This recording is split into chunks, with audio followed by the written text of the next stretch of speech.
Well, howdy there. Welcome to this episode of Childhood Memories, and today we'll be playing a great classic favorite of mine, Chocobo's Dungeon 2, which is a rogue dungeon it's a Final Fantasy themed rogue dungeon game in the Chocobo Fables franchise, technically, I guess, even though this came long before any of those other games. I guess you could say this was the North American precursor. Now, there is a game before this, in case you're wondering why we're playing the second one and not the first, but it's Japanese only. And there is a fan English translation that's mostly complete, but I've never played that before, and this series is about playing games that I had/played when I was a child. So, today we're going to be playing Chocobo's Dungeon 2.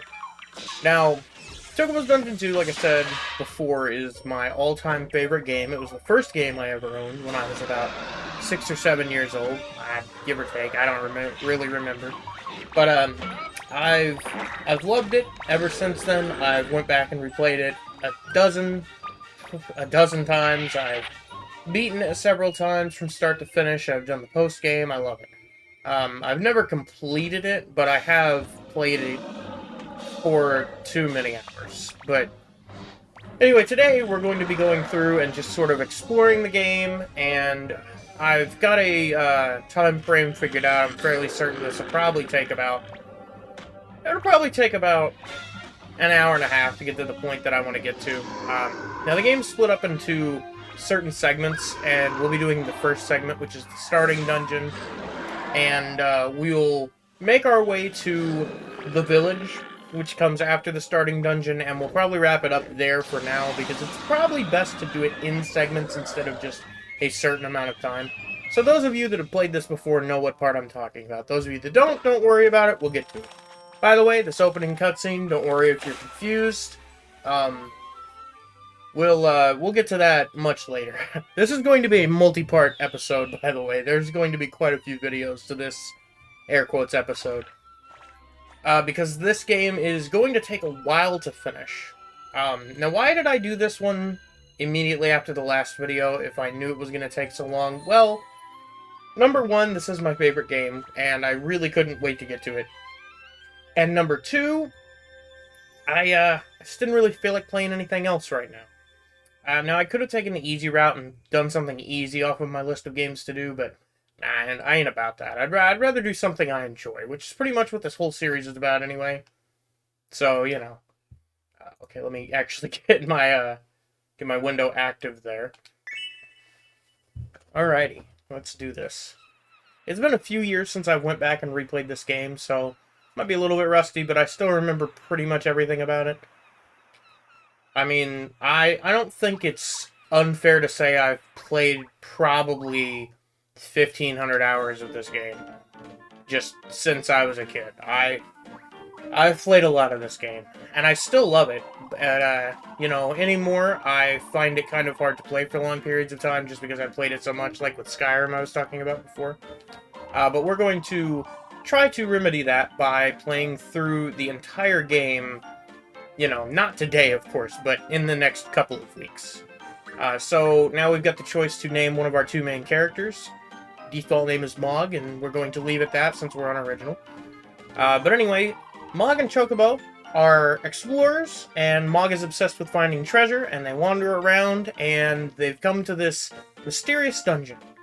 And Mog thinks it a wise choice to go inside and investigate, so that's where we are in the story, and that's what we're doing. Chocobo, on the other hand, is just kind of along for the ride. As long as there's tasty food, he's pretty much on board. We're going to go ahead and deep dive into the dungeon and see what we can find. I don't know if I should read this text out loud or not. I mean, some people do, but I feel like it's really weird to do that. So I think I'm just going to let it sort of read on its own. It's not like there's any crucial details we need to know in the early story anyway. We're pretty much just here to explore and find treasure. That's it. So this game is a rogue dungeon. Like I said, it's Final Fantasy themed, so you're going to be seeing a lot of familiar enemies if you've played Final Fantasy games in the past.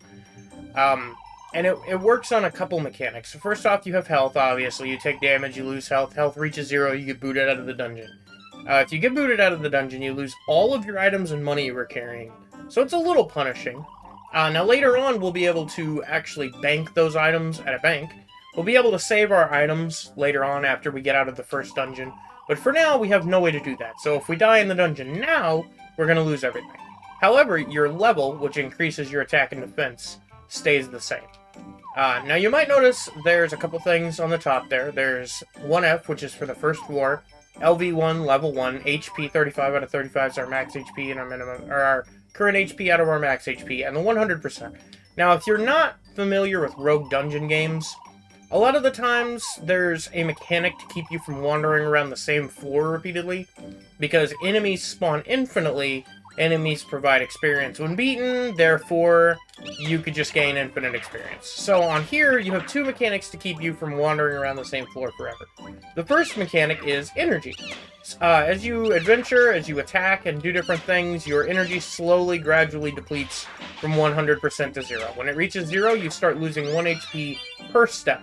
Other than that, you actually have a thing where after a while on the same floor, a message will pop up that says, essentially, something is approaching. And that something is the Grim Reaper, who will kill you instantly if he catches you. So, you know, we don't want to deal with that. So that's the mechanic to keep you from, essentially, wow, that was really lucky that he stole that, because he almost never steals anything. Especially on the early dungeon. Now, I know I'm kind of rattling on and there's things going on. There's a lot of stuff to explain about this game, but I'm just going to try to be very, very simplistic. So that thing I just hit with a switch, and it has a chance to do random things, one of which being dropping chests. Now, that trap I just hit there erased our map, pretty simple. As you see, we can actually open up the map by holding select, and we can see where we've been. Okay, give me just a second here, I'm confused. Not me personally, Chocobo here is confused, which means he's not going to attack in the direction that I need him to attack in. Okay, there we go. Alright, so as you can see on the map here, we have a pale white space, which is the floor to the next stairs. The blue is where we've already been, green is unlocked spaces, and bright white, excuse me, is an item. And I do believe that enemies show up as red. Like I said, it's been about 3 or 4 years since I played this, but yes, it does appear that is correct. Now, this game seems pretty simplistic right now, but eventually we will get into some mechanics that are very interesting. I don't know why I went all the way back there. I knew that was the start area. So some mechanics we have coming up are going to be very interesting, and I feel kind of disappointed. There are games later in this series, like I said, they don't have anything story-wise to do with this game in particular, although they do have little cameos from some of the characters. The Chocobo from the newer games is actually a different Chocobo than this one, and I'm not entirely sure how it connects, but you know, it's weird. There's also the Chocobo from some of the Japanese games, besides the Dungeon Crawler one that this is the sequel to, that are also separate characters. So, I mention that because if you've played the Chocobo's Dungeon game that came out on Wii and was re-released on Switch, you can actually meet some of the characters that reference those Chocobos, which is confusing, I'm sorry. But, I digress. It's a lot of information to just spiel off, I'm sorry, but I'll probably be talking a lot of this video just about random things having to do with, you know, Chocobos and the Chocobo's Fable franchise and whatnot. Alright, so as you can see here, we have a problem now. So, it's a new mechanic that we just learned, Floor 2. So, enemies that defeat other enemies in battle, or your allies, can level up and become stronger versions of enemies. So, we really want to avoid that at the moment. Now, sometimes you want to fight him early on because he will actually give you a ton of experience. But we really don't have any effective way to deal with him at the moment. We'll probably fight him near the end of this dungeon, or near the end of this floor, after we've, you know, done that right there, for starters, leveled up, and after we've gathered a few more items.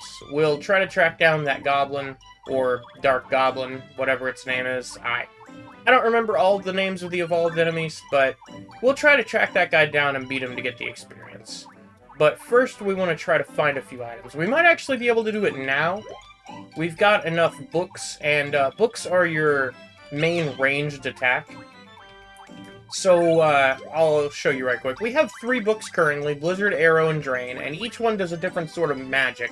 And they have about 3 or 4 tiles of range. So if the enemy is, 3 or 4 tiles away, we can actually hit them with magic. Now, on top of being just ranged attacks, they also deal different types of damage depending on if the enemy is weak to them or not, which seems obvious to most people, but, some people have never played Final Fantasy or never played a game like this, so, essentially, if you played Pokemon, think of type matchups. It's like that, kind of. Alright, let's go ahead and look for this goblin guy, since we've pretty much scanned the floors for all items. Oh, also, you may have noticed, like right there, that I've gained HP.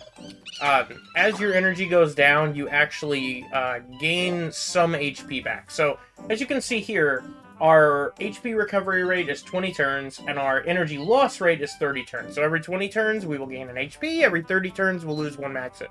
Or we will lose 1 energy. Blah. And our max energy is at 100. It can go higher, but at the moment it's not. It's currently setting at 100. So we're going to try to... Well, I'm not... There he is. Alright, so first off, we're going to... Let's see, is it... No, it's a circle, right. Alright, so we're going to try to destroy this guy. And hopefully we can do so. Wow, he got a critical. That's pretty cool. Fortunately, I picked up a Drain book, which is cool. Drain's an interesting kind of finicky magic. Drain deals damage and gives you health back. No, you can't use it on a large swath of enemies. Anything mechanical. I think anything dead. Anything undead. There's just a few enemies that it can't affect, in just specific enemies that it can't affect. Oh, we've turned into an enemy, which is cool. When you turn into an enemy, you don't have access to any menus or items, although you can do any action that an enemy is able to do. Also, your animations are different. So as you can see here, I can cry, which does nothing. If it does something, I'm not sure what, but I think it's just a pointless attack. I don't think it actually does anything. Now here you can see we have an item on the ground called a claw. Now claws are essentially the weapons of the game. And there are saddles, which are the defense items. Oh no, that one was -1, which means that it's actually cursed. So we're not going to be able to get that off, probably, for this dungeon. At least for the first iteration of this dungeon, which... we'll talk about that more in a little bit, but... So if I could find a pool of water, maybe I could fill up this bottle and actually get a Dispel potion, which would get rid of the curse on this equipment. But the way that equipment works is that it has attack and durability. So it's kind of like energy. After you use it enough, after you attack a certain amount of times, its durability will go down. We can actually go to the item and check that out. So it's got attack, it's got durability, energy, toughness, its level limit, its hit rate, and its critical. So attack is its attack it boosts your stats by. Durability is how many times... So toughness, right there, that's 6. You can attack 6 times, and then it will lose 1 durability. Its energy, I think, is its drain on your actual energy stat. I don't remember that. Level limit, you can fuse them later on. This one's -1. It can go up to 55. Its critical is its percentage critical rate, and hit rate is its actual hit rate in percentage. So 94%, 7% chance to hit a critical. So there's all that spiel of information. Probably a lot all at once, I'll admit, but this game has a lot of stuff that... I mean, this game was directed at kids, and it's got a lot of information to just pick up on quickly. But when I was a kid, I absolutely loved this game for a number of reasons, but one of them was that it was slightly complex compared to pretty much anything else I'd played. Now, I know it's not a complex game in general, but it does have some interesting things about it that you wouldn't really see in a game directed at kids, you know. Now, I just picked up a saddle, by the way, which is our defensive equipment, so that's good. We're going to have a little bit more defense. This green chest here, you can put in multiple items and get 1 item back out. We put in 2 maps and got a map. It's random what you get back, so we're just going to put in a couple items. Now, if you notice, some of these items have sort of an orange or pinkish glow to them.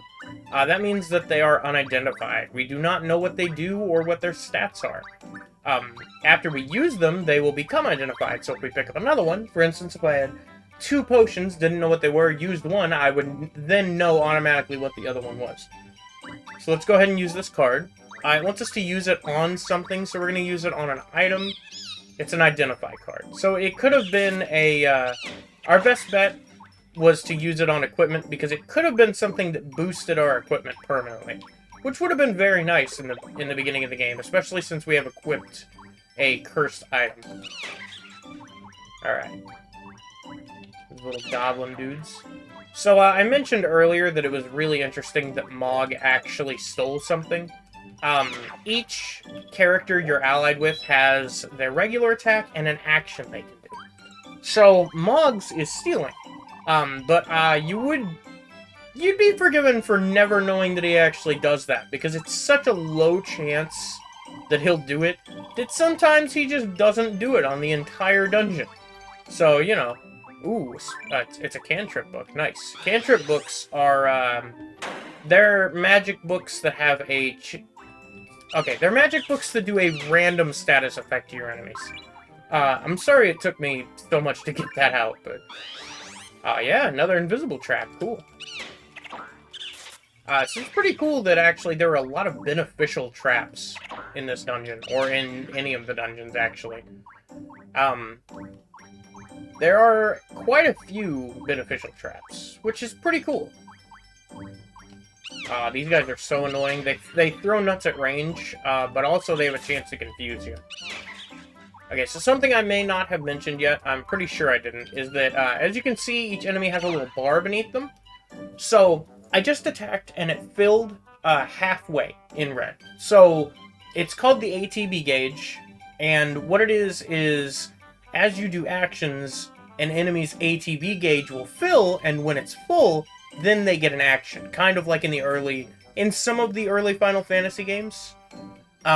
So, the red is how far it's filled, and the green is how far it will fill during your next action. So, for instance, if I attack, it'll fill, and then he'll do his action, whatever it is. After playing a while, you start to recognize what actions they're doing. For instance, he's going to throw a nut, and it has a chance to confuse, so let's see what happens. Oh, actually, Mog attacked first. I forgot that. So the turn order is you, your ally, then the enemy. So you always act first, then your ally, then the enemy. Which is very important because you can use it, you can abuse it, actually, to get certain results in certain situations, which is very, very useful. Also, we've got this guy. These guys are actually really great enemies because they almost always drop magic books. They have a very high chance. Unfortunately, though, they can deal a lot of damage if you're not careful because all they do pretty much is use magic. They'll run away from you and then use magic.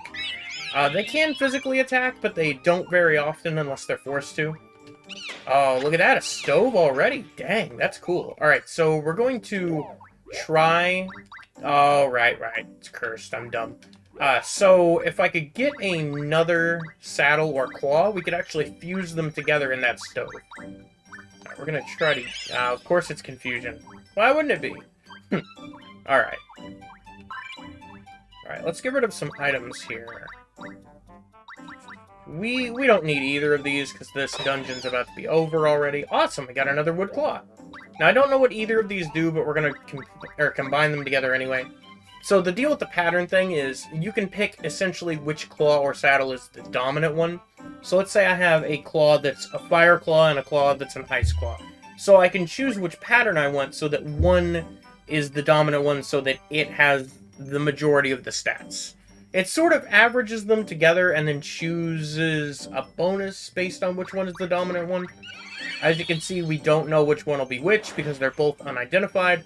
But, you know, better to fuse it together now because as soon as we leave the dungeon, all our items will be identified. So, I walked right into that. Yeah, so... Oh, we've actually got an identify card. That's cool. We can go ahead and use that on the claws. See what they are. Alright, they're +3. Nice. They're wood +3. So, wood is the weakest equipment type in the game. Well, I take that back, actually. Digging is probably the weakest. But digging allows you to break through walls. So, wood is the weakest basic equipment type. We'll go ahead and use that while it's on the ground. Examine and use. Nice. It looks like there's at least a few more items. Chests, excellent. Let's see, there's not a store for a while, so we're not really going to need excess... Oh, good! That was a good one. We're not going to need excess claws and saddles right now, so... Unfortunately, when you drink or eat things, you get some of your energy back, so even if I just drink this potion, I'll gain a little bit of my energy back. How many teleport tags? I have a lot of teleport memory tags. I need to get rid of some of those. Yes, yes, I know. But that's okay, we're almost out of this dungeon. In fact, here's the exit right here. So, I might be quite a bit wrong, actually. This video will probably be over long before an hour and a half. I was thinking that it might take a lot longer, but we're kind of breezing through this, so... Oh, Mog. Your thirst for treasure is such a hindrance.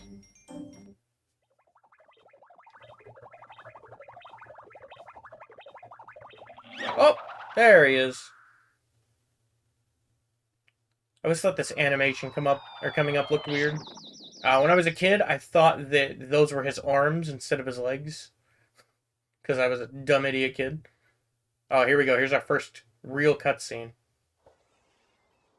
Pretty good graphics for the era, honestly.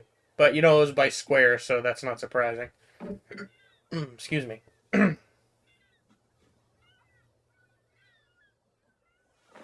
There's our girl, and probably best ally in this entire game. God, I love this music. It's so nostalgic. My least favorite thing I have to say about emulating games, by the way, is that so they run faster than they normally would, obviously, because this isn't a PlayStation. This is a, you know, modern PC. And the downside of that is that when you go to save the game, there's like a little jingle after you've saved it, or during saving it. And since it's running so fast, it's going to save much faster than normal, and it's going to cut through the jingle midway, which is real unfortunate, because now the only way I'll ever hear that is if I buy another PlayStation copy of this game, boot it up, and play it, or I specifically look up that jingle online. Which is unfortunate. But you know, it's just one of those things about playing on modern equipment, you know. So here in a minute, she's going to mention not to drink a tonic or a potion that she has on the shelf. We're going to grab it and take it with us anyway, if we have storage space for it. I don't think I can actually drop anything in here. Nope. Okay, please have room. Ah, darn. It's actually a nitro tonic.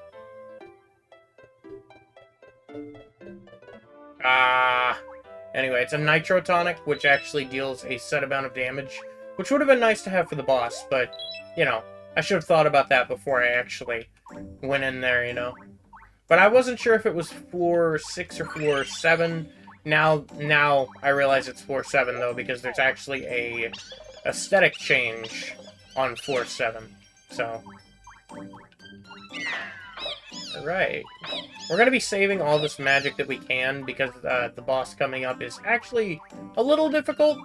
Not extremely difficult, but he's difficult enough that we're going to try to save some magic. Cantrip book. Cantrip, by the way, will be completely useless against the boss. We'll have no reason to use it. It won't do anything at all, except waste our time. I am going to try to fight every enemy I see, though, just to try and break this equipment. Because I'd really like to get it off before the boss. Now, if I can get a Dispel Potion or something, that would be great, but I don't know if that's going to happen, so... That one is completely up to chance. Alright. Let's see here. We really have pretty good stuff, but I'm going to get rid of this map and one of these teleport tags. A teleport tag, I don't know why I stepped in front of him. A teleport tag will let us warp out of the dungeon once. There's a couple different tags, but the main one we're going to be running across is memory, probably, which lets you save the game, because unless you're at an actual location, like a house or somewhere in the village, you can't save the game without a memory tag. Although we're not going to be bringing a bunch of them along with us for the sake of this video, because we're just going to be one-shotting the dungeons pretty much. There's probably not going to be a lot of grinding involved in this run. Although, you know, normally in this game, you'd want to grind a little bit to get some of your equipment up to certain stats, and you'd want to farm your equipment as well to get different effects, but we're probably not going to be doing a lot of that in this video, because this video will probably be fairly short in comparison to a regular run of the game. It'll probably be fairly long, probably be about 10 hours or so for the entire episode, but as far as the run goes, it'll probably be fairly short. Oh man, I forgot the map that I didn't know. Again. I've been silenced, which means we're not going to be using magic right now. That's okay, let's use this, and we'll use it on this. Just identify. So every time you go into the dungeon, you completely forget the names of every item, except for the ones you're carrying. Which is why we didn't know what that... Oh, this one's an actual one, though. No, it was repair! Gross! We didn't want to repair this thing, I wanted it to rust. Which is another card. Which is, you know, really nice right now, but usually really bad.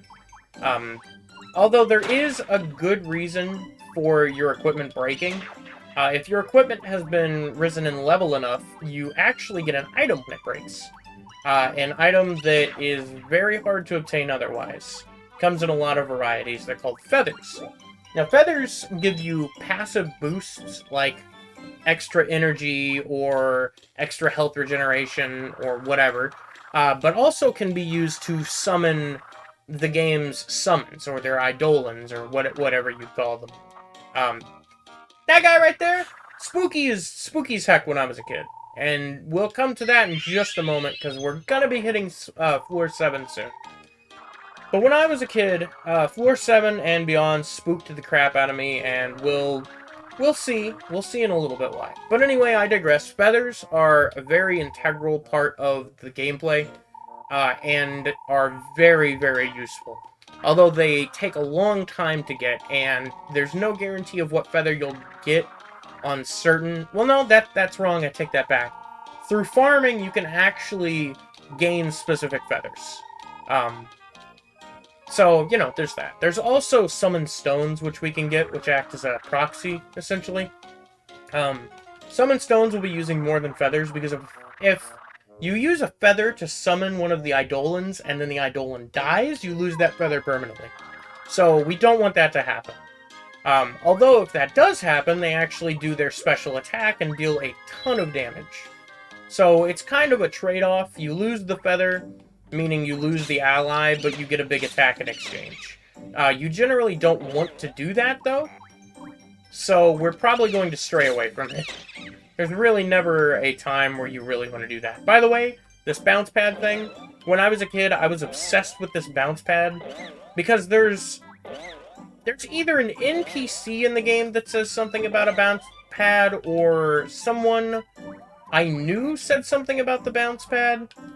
Oh, that's not good. We're gonna have to hit that guy with magic now. Because we're just gonna waste so much time that he hits us with magic if we don't. There we go.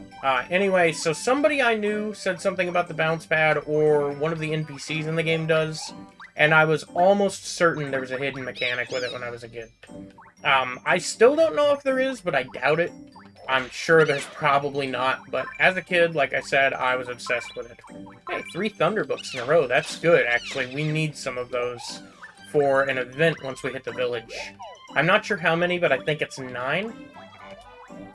We'll need quite a few of them to get a feather very easily once we hit the village. We may not actually have enough to do it, so we might have to wait to do the event.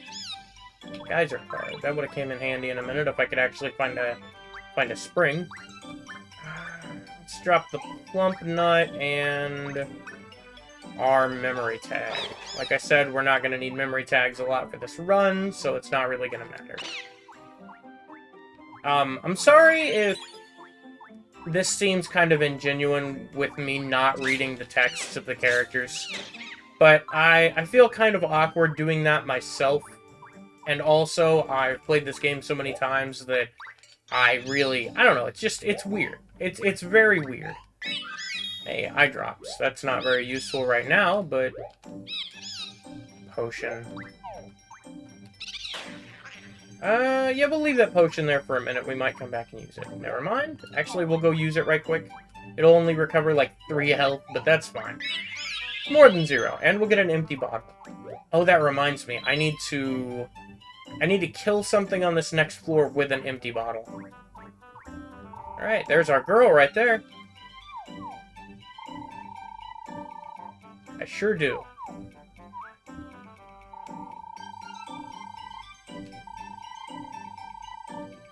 Oh, heck yeah. And then we get our explanation on fusing items. Kind of. She doesn't explain anything about it, except that you can do it.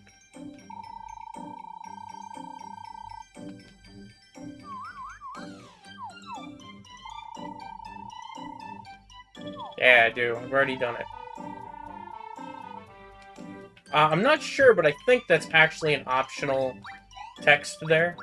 If you've already fused an item, I think she tells you that, but otherwise she says something different. But I might be wrong. I don't know for sure. But pretty much every time I've come by here, I've already fused something, so... So, like I said, each character has something they can do that's unique to them, and hers is actually healing us, which is fantastic. So, unfortunately, each character has the same stats as you, except for their health. Or, maybe not. Maybe that's only in the newer one. Actually, I think that's in the new one on the Switch and the Wii. I'm getting lost in what I'm talking about. Sorry. So, each character's stats are relatively the same as yours.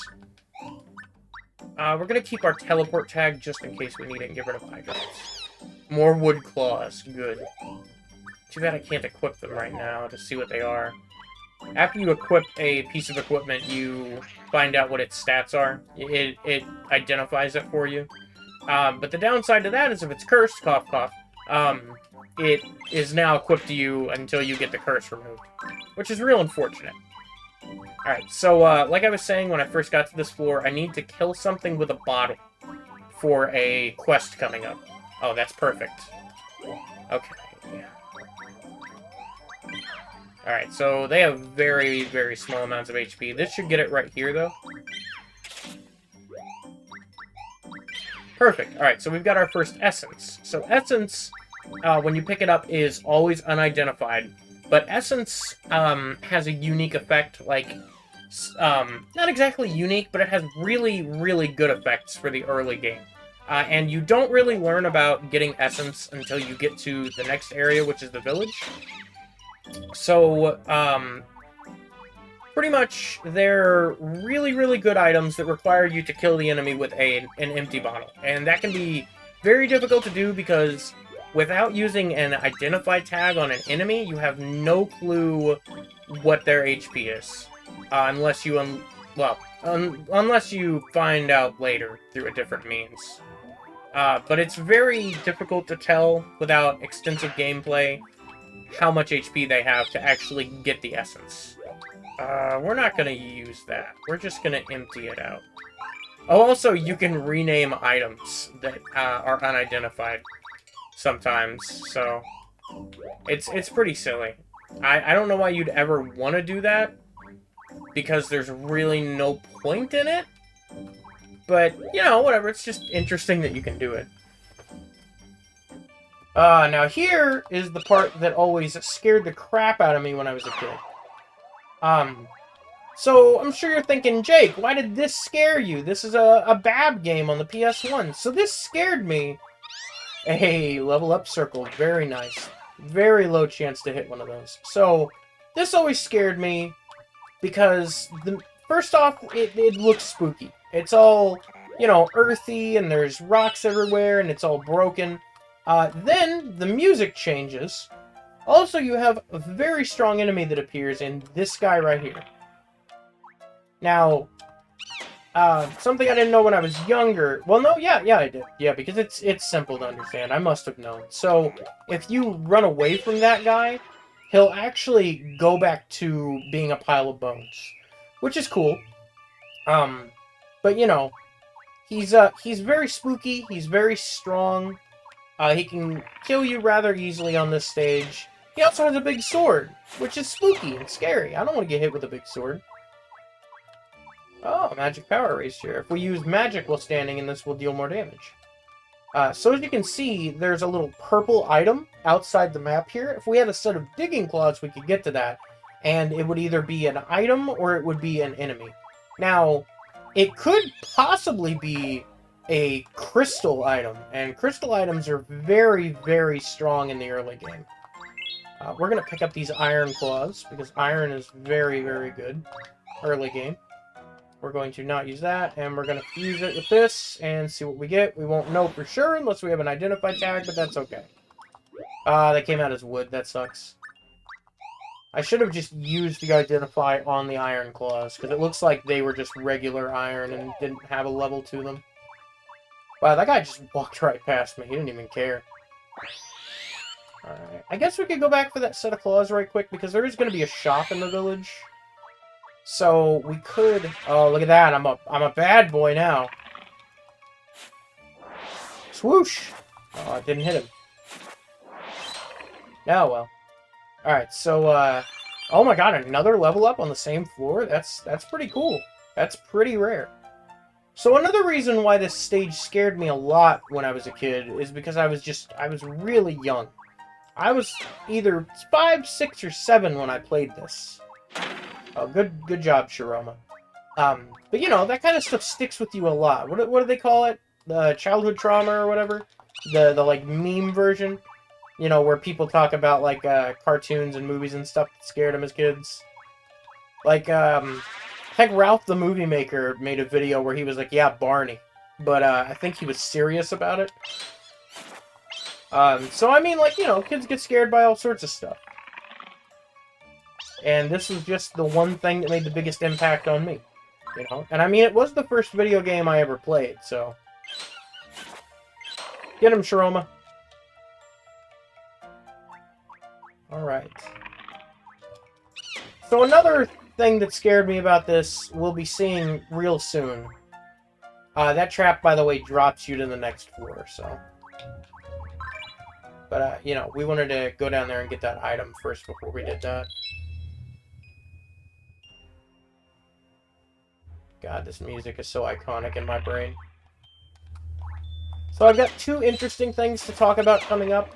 One has to do with this game, and one has to do with another. But we can't really talk about it until we get to that point, so in the meantime, let's talk about something else. Like how I'm gonna drop this wood claw to grab this saddle.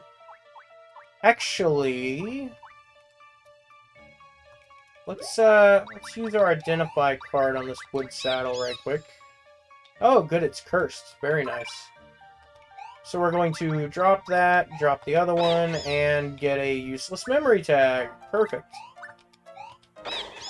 Pretty much we don't need map cards, just because of how small the floors are on this first dungeon. So we're going to drop those pretty much any chance we can get. Also, that purple enemy there has a chance to teleport you to a random spot on the floor you're on, which is very, very annoying. Because he only teleports you without your allies, so... Let's go down here instead. Some more wood claws. And a spooky skeleton man.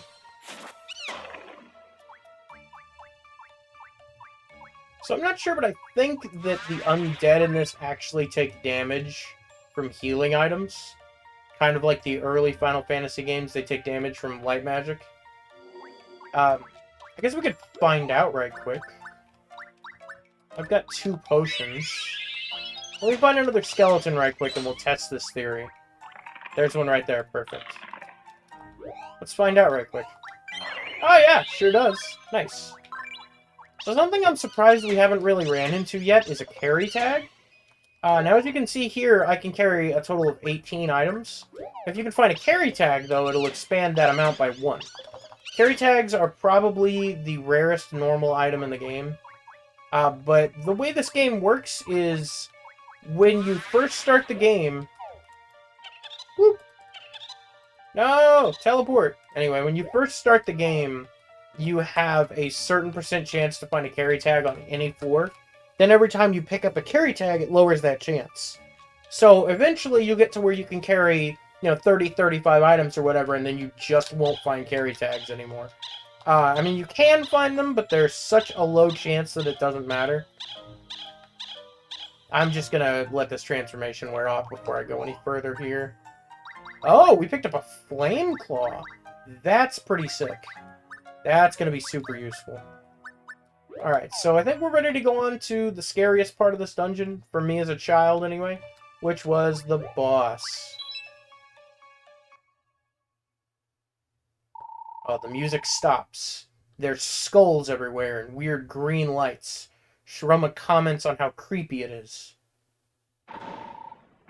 An odd noise is heard in the distance, along with her asking, "What?" And then BAM! This scary motherfucker! So not only is he scary, he's really strong for just an enemy in this dungeon. Alright, so now we're going to start using some magic on him. Drain doesn't do anything. Fire would have been the strongest thing, but we don't have that, so we're going to go with Blizzard. He's resistant to Quake, unfortunately, but we're gonna try to beat him up here. I'm gonna have to use that other potion on my next turn after this one, or... Oh, I don't have that potion anymore. I'm gonna have to try to get out of here. Let's see, is it... Which button is it? Is it... No, square stops here. This isn't good. This isn't good at all. I mean, if I had a little bit more health, I could survive, but I think he's gonna kill me here. I don't know. I might go down to 1 to 4 HP. There we go. And Shiroma will actually heal me here, so... Alright, so that's good. I'm gonna save some more of my books for a minute from now, because after you deal enough damage to this guy, he doesn't die, he actually splits apart into multiple pieces.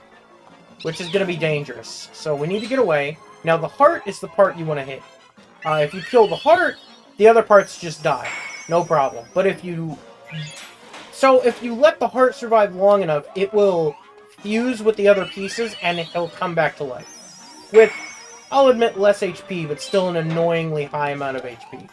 So, we're going to try to kill some of these things here and make sure that doesn't happen, because if the pieces are dead, the heart can't regenerate. So, we're going to try to do that. I'm sure Shiroma's getting close to death also, so this isn't good, but... Okay, she still has half her health left, which is good. Yeah, but this boss would scare the crap out of me when I was a kid. Let's see, did we save that teleport tag? We did. We might need to make use of that and get out of here. I'm not sure. Oh, a no poison saddle. I want to go for that. Really want to go for that, but probably a bad idea right now. Actually, if I'm going to be teleporting out of here, maybe it's a good idea. Alright, let's get out of here and try the first dungeon one more time. Now this time when we go in, we'll be higher level, we'll have more items, we'll be good to go. Also, I can get that nitro potion, or nitro tonic, whatever it's called. Perfect. Now I guess now would be a good time to rename that so I remember what it is. So I don't accidentally drink it halfway through the dungeon. Where'd it go? Okay. Let's just call it TNT. I'll remember it that way. Okay. Try to get some potions right quick. I'm sure at least one of those is a potion, but we'll try it out here in a minute and find out. In fact, I'll probably just try it on that Cuz here in a second. Which is what those orange things are called. Or Guz, one or the other, I don't remember. I don't know why I just killed him if I was going to try that, so... Ah, there was the Dispel Tonic! Oh, and that one's haste! That's not good! Yeah, honestly, if I had better equipment, like if I wasn't cursed right now, I probably wouldn't have had a problem with that boss. But, you know, kinda got cursed, so...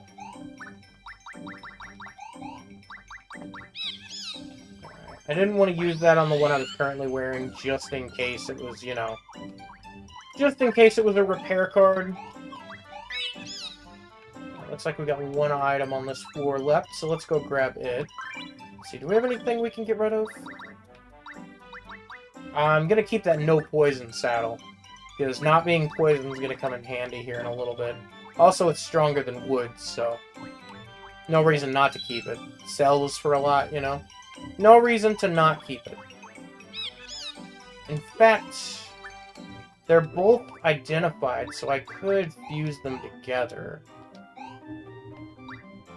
I mean, so here's the cool thing also. It'll keep the no poison effect regardless of whether or not I keep it a no poison saddle or not. Although the no poison saddle is actually stronger, so we're gonna go with it.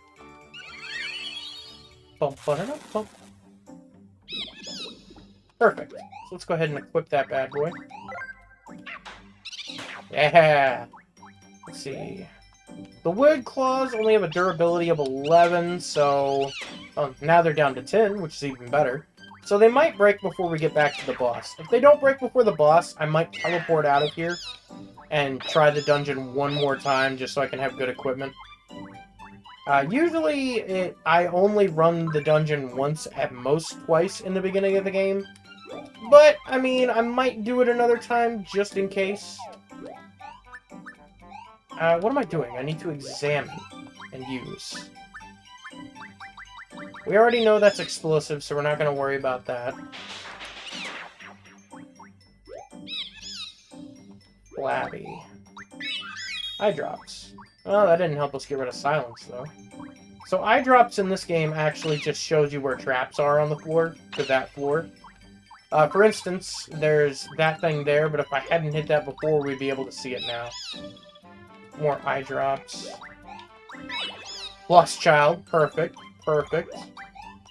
We're going to use that just to get the empty bottle back. And because my memory is about as bad as this Chocobo's, I don't remember where the stairs were. Oh, there they are. Nice. So, like I said before with the energy thing, we can't really spend too much time on each floor. Especially since our max is only 100 right now. Now, the time they give you for each floor before the Reaper shows up is actually quite generous. And they do give you a warning halfway before he shows up. So, we could potentially run around the floor. If we get a teleport tag, we could run around the floors and break this equipment, teleport out, then teleport back in. But as it stands now, without a teleport tag, we really don't have the time to be doing that. Man, this no poison saddle's pretty good. Not taking damage from anything, hardly.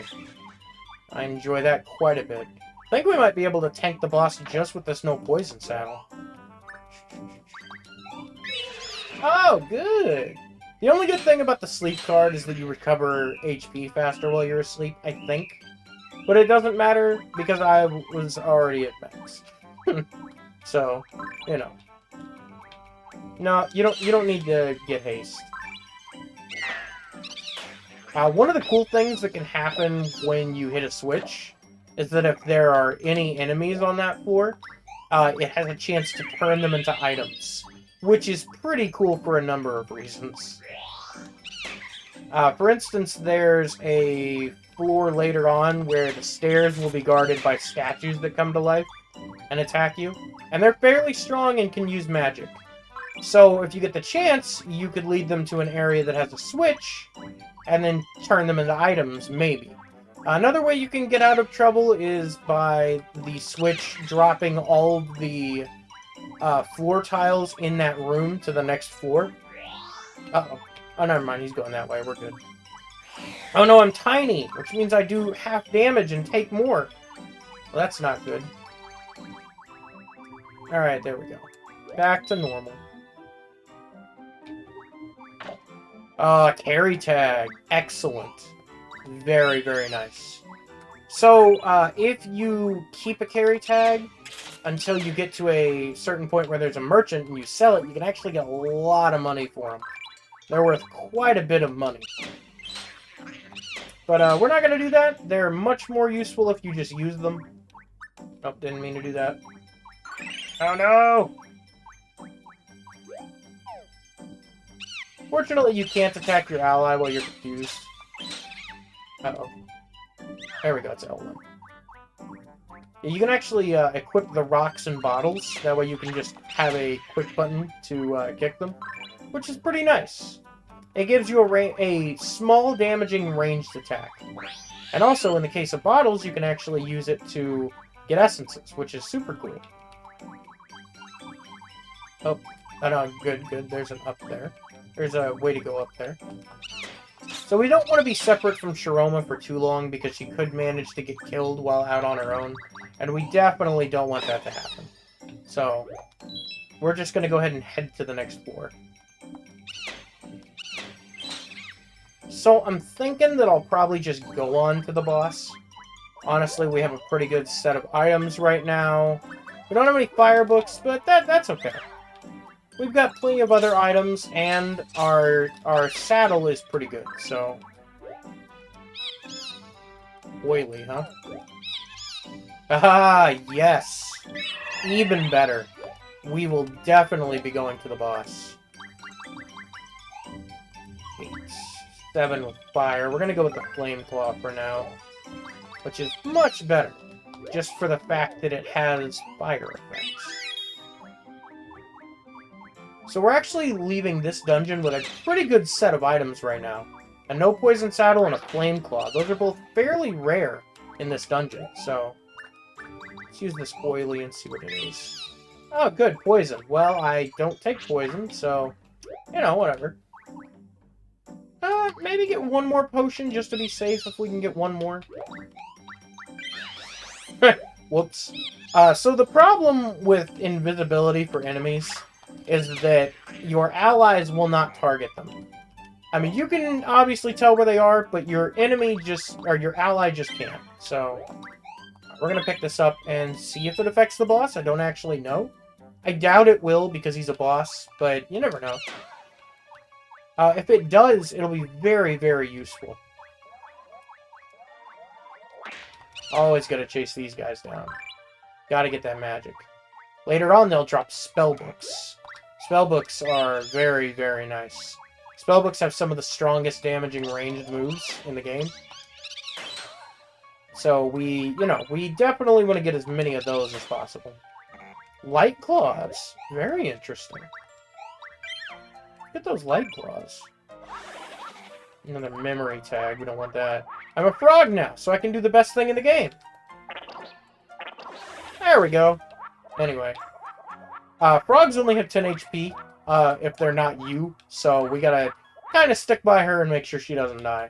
But it's always fun to turn people into frogs in this game, so... Also, there's a cool thing about being a frog. There's two cool things. Cool thing number 1, you can turn other people into frogs, and cool thing number 2, you can walk on water. Which is actually very useful depending on the dungeon you're in. Normally, all you'd be doing is walking on the geysers, the little pools that you get the potions out of. But there is a dungeon that is entirely made of water, so at that point, it's very useful. Also, there's an enemy that naturally spawns there that can turn you into a frog, so... And sometimes there are things hidden on that dungeon, so... It's definitely worth using sometimes. You just gotta know when. Worm card. Geyser card. Okay. Yeah, fortunately, a lot of things in this first dungeon are weak to fire. Also, later on... Ooh, verify. That identifies everything in your inventory. Later on, these bookshelves will actually have a chance to give us summon stones, which is very, very nice. Definitely want this to be flame. Flame plus 5. It's pretty good. Too bad it's made with wood, but other than that, it's pretty good. I could have fused with light, but light's not a very good claw. I think the main appeal of light is it has a high critical hit rate and has a low, maybe, no, I don't know. It's got a low level limit though, which isn't very good. Woo! 44 up a crit. Very nice. Very nice. Bum, bum, bum, bum. So I've already decided that I'm not going to save scum this run. So if I lose my equipment, I'm just going to lose my equipment. I'm not that worried about it. I know a lot of people like to save scum, and I usually do too, but I'm not that worried about it with this run. I am just playing this for fun, so I'm not too worried about farming equipment, like I said earlier also. Not a big deal. I gotta spend a lot of time doing it.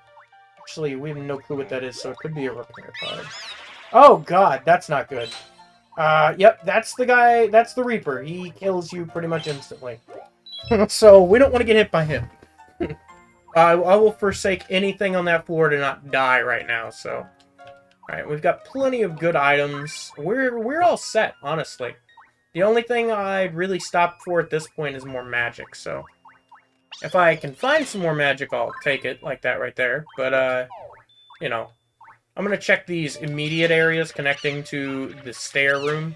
And then I'm just gonna go for the stairs. Good lord, I missed twice? Yikes. Okay, let's see if there's anything down here that's interesting. Ah, Quake Book. Perfect. No, it's not perfect. If it was fire, it'd be perfect, but... Also, I guess I could use Drain on this guy right here and get my health back. Hey, stop that. Stop running me in circles. Might as well be at full health to the boss, you know? Perfect. Alright, let's fight that boss.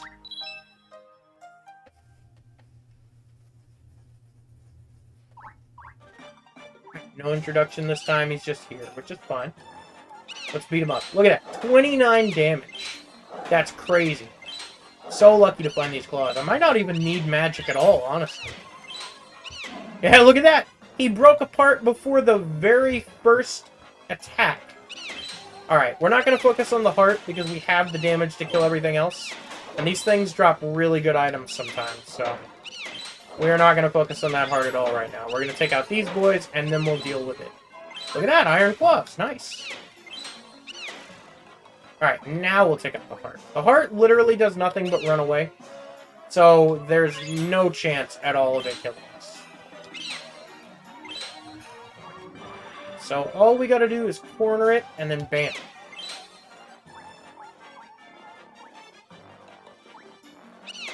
There we go. Alright, easy peasy that time. See, it all hinged on that cursed equipment. No problem. Alright, now we get to find out what's at the bottom of the dungeon. And what its significance is. Oh yeah, that's definitely it. Yeah, she tries to explain, but he's like, nah, I don't think so. Also, the monsters in this are very, very racist towards humans. Which, I guess there's good reason to be, since they're monsters, and humans just kind of kill monsters for no reason other than they're there in Final Fantasy. I mean, anytime I play Final Fantasy, anytime I see a monster, I'm like, yeah, I'm gonna kill that, unless it's a Chocobo, or a Moogle, really.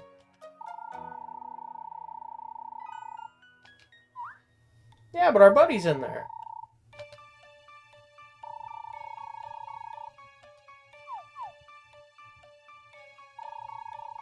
Hey, he's my friend. Alright, let's see what the significance of this dungeon is. There's the treasure. Got one of them little guys!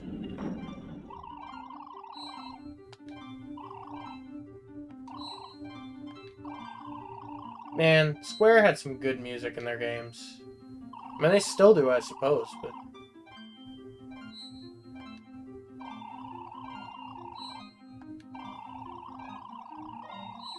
That's not very nice. Yeah, so, the reason he says that is because if they get close to the recycle boxes, sometimes they'll do that weird thing he just did with the crystal, where they're like, ah, and they, like, try to reach it.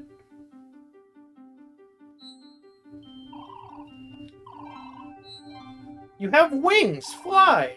You're a Moogle! They can do that! Oh, you done goofed now.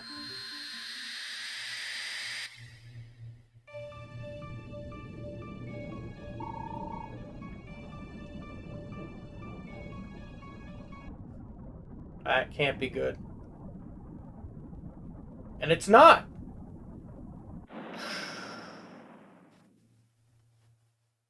Well, there we got a glance at our first peek at the world map there. I said that really oddly, didn't I? We got a glance at the world map.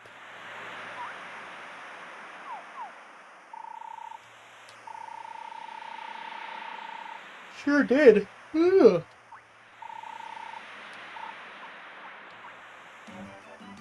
Well, he's not dead, so that's good.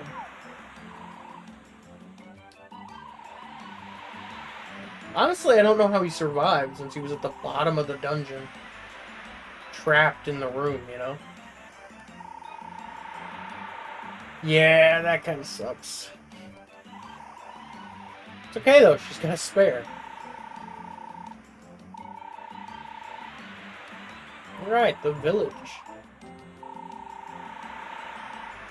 It's a funny thing about this beach, by the way. You can actually revisit this beach at any point. And I'm not sure what triggers it, but there's an event where chests will wash up on shore, and you can get items. And if you pick up enough of those items, one of the Eidolons in the game will pop up and be like, "Wow, thank you for picking up trash. I'm gonna give you this," and gives you a feather to summon her. It's Sylph, by the way, the little wind fairy. Very odd. I have no clue what triggers it. I think it might be missable, though. Yeah, bombs. Man, that's not cool. I'll just ride along with it, though.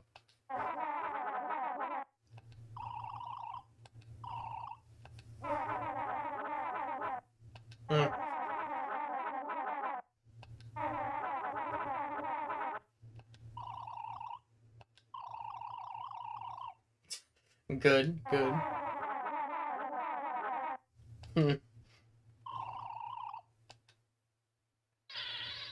Freak! Weirdo!